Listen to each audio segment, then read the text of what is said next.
Welcome to S4 media. ఆంధ్రప్రదేశ్లోని చేనేత రంగాన్ని బలోపేతం చేయడానికి సీఎం చంద్రబాబు నాయుడు నేతృత్వంలోని ప్రభుత్వం కీలక నిర్ణయాలు తీసుకుంది. ఆగస్టు 7న జాతీయ చేనేత దినోత్సవాన్ని పురస్కరించుకుని నేతలకు పలు రకాల ఊరటలు ప్రకటించింది. ముఖ్యంగా జీఎస్టీ భారాన్ని రాష్ట్ర ప్రభుత్వం భరించనున్నట్లు వెల్లడించింది.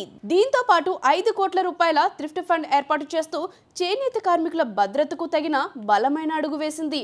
చేనేతపై జీఎస్టీ ఇక భారం కాదు. చేనేత వస్త్రాలపై ఇప్పటి వరకు ఉన్న జీఎస్టీ భారాన్ని ఇకపై కార్మికులు భరించాల్సిన అవసరం లేదు. దీనిని రాష్ట్ర ప్రభుత్వం భరించాలని సీఎం స్పష్టమైన ఆదేశాలు ఇచ్చారు. కేంద్రం నుంచి స్పందన రాకపోయినా రాష్ట్ర సర్కార్ ముందడుగు వేసి తన బాధ్యతను నిర్వర్తించనుంది. ఉచిత విద్యుత్ మగ్గాల కోసం ప్రత్యేక నిర్ణయం తీసుకుంది. చేనేత రంగంలో విద్యుత్ వినియోగం కీలకమైన అంశం. దీనిని దృష్టిలో పెట్టుకుని మానవ మగ్గాలకు 500 యూనిట్ల వరకు పవర్ లూప్స్ కి ఉచిత విద్యుత్ అందించనుంది ప్రభుత్వం.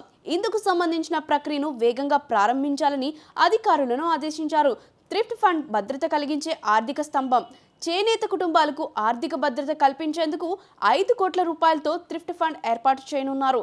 దీని ద్వారా కార్మికులకు సామాజిక భద్రత, అవసరమైన స్థాయిలో ఆర్థిక మద్దతు అందించాలన్నదే ప్రభుత్వ లక్ష్యం. విక్రయాల పెరుగుదల, ఉత్పత్తులకు గౌరవం ఇవ్వనున్నారు. ఈ నిర్ణయాల వల్ల చేనేత వస్త్రాలు తక్కువ ధరలకు మార్కెట్లో అందుబాటులోకి వస్తాయి. దీనివల్ల విక్రయాలు పెరిగి నేతన్నలకు స్థిర ఆదాయం వచ్చే అవకాశం ఉంది.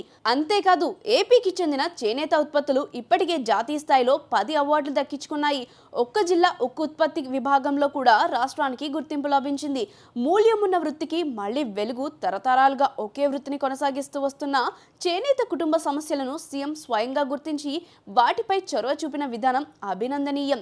జమ్మలమడుగుటూరులో రైతులు నేతన్నలతో ప్రత్యక్షంగా మాట్లాడి వారి సమస్యలను అడిగి తెలుసుకుని ఇప్పుడు చర్యలకు దారితీశారు. ఈ విధంగా ఏపీ ప్రభుత్వం తీసుకుంటున్న చొరవలు చేనేత రంగాన్ని మళ్లీ జీవంతో నింపనున్నాయని నిపుణులు భావిస్తున్నారు. ప్రభుత్వం మాట ఇచ్చి నిలబడుతుందనే నమ్మకాన్ని నేతన్నలకు కలిగిస్తోంది.